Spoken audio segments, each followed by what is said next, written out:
Hurricane Fiona keeps gaining strength after hitting Turks and Caicos. It's now a Category 4 hurricane, packing winds of 215 kilometers per hour as it heads north towards Bermuda. And it is expected to reach Canada's east coast by the weekend.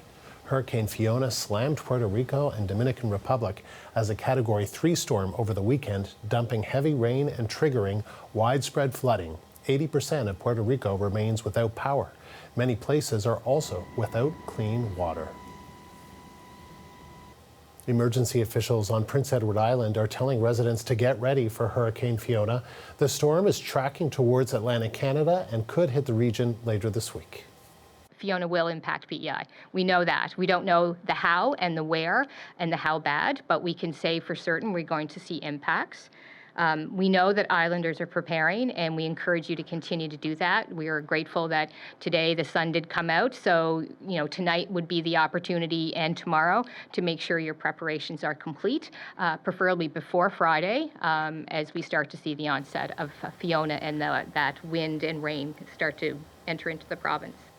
CBC meteorologist Johanna Wagstaff is tracking Hurricane Fiona for us today. She joins us from Vancouver. So, Jo, can you take us through the track of the storm and the timing for Canadian impact? Yeah, because Andrew, as we just heard, Canadian impact is certain at this point, and so East Coasters are being asked to prepare now for those impacts towards the end of the week. Let me take you to the satellite shot of Fiona right now. Fiona continues to grow not only in strength, but also in size. I put the past track on this Category 4 storm so you can see as it moved through Puerto Rico, Eastern Dominican Republic, through Turks and Caicos yesterday, who are still seeing tropical storm force winds. And now we're seeing those outer bands extend out, almost 700 kilometers. So tropical storm force winds continue to grow in size. And that's why even though the center of Fiona is still 1,000 kilometers south of Bermuda, they'll see those impacts as early as this evening. Now, it's not a direct hit for Bermuda, but large swells, some storm surge and coastal flooding possible. A hurricane watch is already in place. So taking you through to early Friday morning, this storm will be picking up speed. Right now, it's fairly slow moving, 13 kilometers per hour north-northeast. And that's part of the reason why we saw so much devastation back across the Caribbean, because of how slow it is. But once the storm enters into Canadian waters Friday, it's going to pick up speed and begin to morph in a hybrid storm. So still tapping into those tropical waters, still maintaining hurricane force winds. But as it makes landfall somewhere in Atlantic Canada early Saturday morning, it will also have the characteristics of what is an intense winter storm. So this is really a hybrid, Andrew. Again, landfall is still uncertain, somewhere around Cape Breton, and we really should begin to hone in on the exact landfall in the next 24, 48 hours. And so what do we know about the potential impacts at this point for Atlantic Canada? Is this a very serious storm heading their way?